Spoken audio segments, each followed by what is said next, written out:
आजकल बहू की जुबान हमारे सामने चलने लगी है। हितेश घर के अंदर दाखिल हुआ ही था तो देखा घर का माहौल बड़ा बोझिल सा हो रखा था। माँ बाबूजी चुपचाप एक तरफ सोफे पर बैठे हुए थे। ना कोई टीवी चल रहा था और ना ही नूनू के साथ खेला जा रहा था। रोज तो इस समय माहौल बिल्कुल अलग सा होता था। क्या बात है बाबूजी, आज इतनी शांति कैसे? ना आप टीवी देख रहे हो और ना ही नूनू नजर आ रहा है। हमें क्या पूछ रहा है, अपनी पत्नी से जाकर पूछो, बाबूजी ने दो टूक जवाब दे दिया। हितेश को समझते देर न लगी कि कोई ना कोई बात जरूर हुई है, पर फिर भी शांत रहते हुए उसने पूछ ही लिया, आखिर हुआ क्या है? आप लोग नहीं बताओगे तो कौन बताएगा?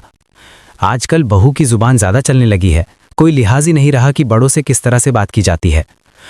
मैं समझा नहीं माँ, कहना क्या चाहती हो?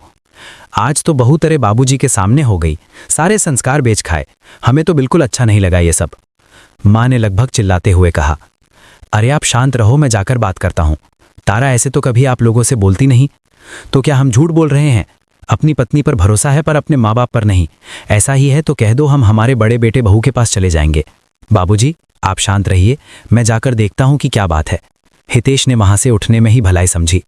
उठकर सीधे अपने कमरे में गया, जहां नोनू चुपचाप बैठा हुआ अपने खिलौनों से खेल रहा था और तारा कपड़ों को तह लगा रही थी। तारा क्या बात है, माँ बाबूजी क्या कह रहे हैं? उन्होंने बता ही दिया होगा ना कि आज मैंने उनसे जुबान लड़ाई है। हाँ बता दिया, पर मैं जानना चाहता हूं कि ऐसा क्यों? तुम तो कभी माँ बाबूजी से ऊंची आवाज में बात भी नहीं करती थी। कारण नहीं बताया उन्होंने? बताया होता तो मैं क्या तुमसे पूछता? क्या करूं, बहू पर एक माँ हावी जो हो गई थी इसलिए। मतलब? तुम्हें पता है ना बाबूजी की आदत है हर बात में गाली गलौज करने की। आजकल उन्होंने नया खेल ईजाद किया है, अब नोनू से बुलवाते हैं। माँ जी भी कुछ कहती नहीं, उल्टा नोनू के मुंह से सुनकर जोर जोर से हंसते हैं। इस बच्चे को थोड़ी ना पता है कि वो क्या बोल रहा है। बहुत ही इसलिए बर्दाश्त कर लिया, लेकिन अब माँ हूं, ये बर्दाश्त नहीं करूंगी। कई बार माँ को कह चुकी हूं कि बाबूजी को समझाएं, पर नहीं। आज सुबह नोनू को दूध पीने के लिए कहा तो उसने दूध पिए नहीं।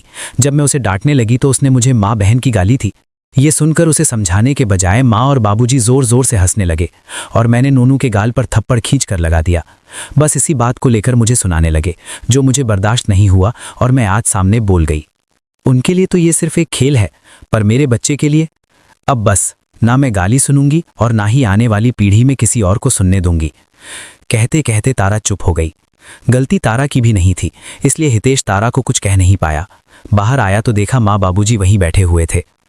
बाबूजी गलती किसकी थी? बस आ गया अपनी पत्नी के बहकावे में, अब क्या हमारे पोते के साथ खेले भी नहीं? बाबूजी खेलना अलग चीज होती है और गलत सिखाना अलग चीज है। अभी आपको उसके मुंह से गालियां सुनकर मजा आ रहा है, लेकिन जब बड़ा होकर के ये आपको गालियां देगा तो क्या आपको अच्छा लगेगा? बेटा तुझे शर्म नहीं आती? क्या इसी दिन के लिए तुम्हें पैदा किया था कि तुम अपने बाबूजी के सामने हो जाओ? माँ एक बार सोच कर देखो, मैं आपको माँ बहन की गाली दूं तो आपको कैसा लगेगा? बस वैसा ही महसूस तारा को हुआ था। एक औरत सब बर्दाश्त करती है, पर माँ नहीं। और बात जब उसके बच्चों की हो तब तो बिल्कुल नहीं। मैं इस चीज में आप लोगों का साथ बिल्कुल नहीं दूंगा।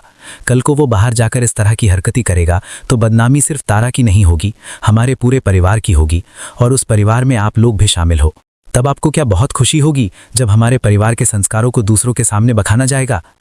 कहकर हितेश अपने कमरे में चला गया और माँ बाबूजी वहीं बैठे सोचते रह गए।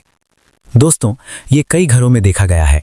जब छोटे बच्चे अपने मुंह से तुतलाते हुए अपशब्द बोलते हैं तो बड़े उन्हें रोकने की जगह काफ़ी एंजॉय कर रहे होते हैं, पर यह गलत है, क्योंकि हम गलत को ही तो बढ़ावा दे रहे हैं। उन्हें नहीं पता कि वो लोग क्या बोल रहे हैं, और ये समझाना घर के बड़ों का फर्ज होता है। अगर आपको ये कहानी पसंद आए तो लाइक और सब्सक्राइब ज़रूर कर दे, ताकि नई नई कहानी आपको मिलती रहे।